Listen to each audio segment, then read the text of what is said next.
Mukyala wa Bruno Francis Bazibu omusajja agambibwa okubuzibwawo abajaasi b'eggye erikuuma President agenze mu kkooti ng'agisaba bba ayimbulwe awatali kakwakkulizo konna. Bazibu yabuzibwawo nga 31 Oktoba nga kigambibwa nti yali ava ku Okello House e Nakasero nga yali aliko ensimbi za kime.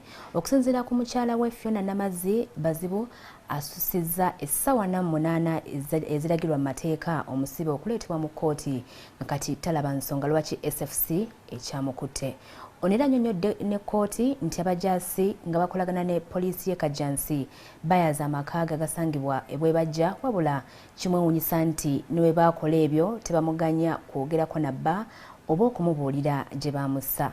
Kati Namazzi ayagala kkooti ewalirize ssaabawolereza wa gavumenti, ssaabaduumizi wa poliisi adumira eggye erikuuma President n'akulira ekitongole ky'amagye ekinoonyereza ku CMI bayimbule bba kubanga balinyiridde eddembe lye ne badda ne mukati.